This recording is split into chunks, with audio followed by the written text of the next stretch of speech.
প্রথম সেটেই জমজমাট আইপিএলের নিলাম। কোটি কোটি টাকা আর একের পর এক রেকর্ড ভেঙে গড়ে রীতিমতো সব হিসেব পাল্টে দিলেন দুই ভারতীয় ক্রিকেটার। নিলামে ওঠা মার্কুই ক্যাটাগরির 6 ক্রিকেটারকে নিতে দলগুলোকে খরচ করতে হয়েছে কারি টাকা। এই 6 ক্রিকেটারের কেউই 10 কোটির নিচে বিক্রি হননি। দুজনকে দলে নিতে খরচ করতে হয়েছে 20 কোটির উপরে। এই 6 ক্রিকেটারকে নিতে তাই দলগুলোর মোট খরচের হিসেব 110 কোটি। এর মধ্যে পাঞ্জাব 2, গুজরাট 2, দিল্লি এবং লখনৌ একজন করে প্লেয়ারকে দলে নেয়। তবে সব থেকে উত্তেজনা ছড়ায় আইয়ার এবং পান্তের নিলাম। স্টার্কের 24 কোটি 75 লাখের রেকর্ড ভেঙে কলকাতার চ্যাম্পিয়ন অধিনায়ক শ্রেয়াস আইয়ারকে 26 কোটি 75 লাখ দাম তুলে দলে নেয় পাঞ্জাব কিংস। কিন্তু 20 মিনিটও টিকতে পারলেন না পান্তের সামনে। দুই ক্রিকেটারের নিলামের পরপরই মার্কিউ ক্যাটাগরির শেষ প্লেয়ার হিসেবে নিলামে উঠেই নতুন করে রেকর্ড গড়েন পান্ত। নিশ্চিন্তে খান স্বাস্থ্যকর অল টাইম পান, অল টাইম হেলদি লাইফ। আইয়ারের 26 কোটি 75 লাখ নয়, তার থেকেও আরও 25 লাখ বেশি অর্থাৎ 27 কোটি রুপিতে পান্তকে কিনে নেয় লখনৌ সুপার জায়ান্টস।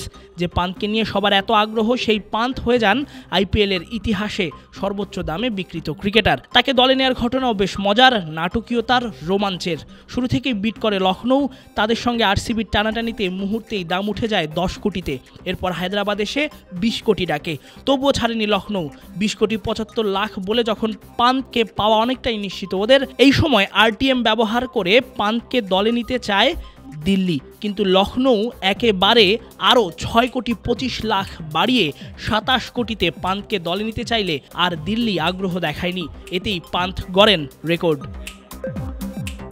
গেলবারে চ্যাম্পিয়ন দল কলকাতার অধিনায়ক শ্রেয়াস আইয়ারকে নিলামে তোলা হয় তৃতীয় প্লেয়ার হিসেবে। কলকাতা নাইট রাইডার্স এবারও তাকে দলে নিতে উদ্বোধনী বিড করে 2 কোটিতে। কলকাতার সঙ্গে তাকে পাওয়ার বিডে নামে পাঞ্জাব। নতুন বিটার হিসেবে আগমন ঘটে দিল্লির।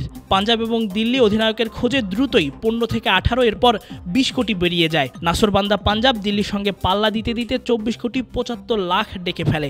25 কোটি দিল্লি ডাকতেই ভেঙে যায় স্টার্কের রেকর্ড। শেষ পর্যন্ত 26 কোটি 75 লাখে পাঞ্জাব লুফে নেয় ডিফেন্ডিং চ্যাম্পিয়ন দলের অধিনায়ককে। প্রথম প্লেয়ার হিসেবে নিলামে ওঠা আর্শদীপ সিংকে 18 কোটিতে দলে নিয়ে উদ্বোধন করে পাঞ্জাব। দ্বিতীয় প্লেয়ার হিসেবে নিলামে ওঠেন south African Kagiso Rabada. Mumbai গুজরাটের লড়াইয়ের পর শেষ পর্যন্ত 10 কোটি 75 লাখই তাকে দলে নেয় নেহেরার গুজরাট। 15 কোটি 75 লাখে জশ বাটলারকেও দলে নেয় তারা। গেলবারের রেকর্ড দামে বিক্রিত হওয়া মিচেল স্টার্ক সব থেকে বেশি দামে বিক্রিত হওয়ার রেকর্ড খোয়ানোর সঙ্গে সঙ্গে এবার বিক্রিত হয়েছেন অর্ধেক দামে। 15 কোটি 75 লাখে তার নতুন ঠিকানা দিল্লি। তাসফিক পলক, ক্রিক ফ্রেঞ্জি।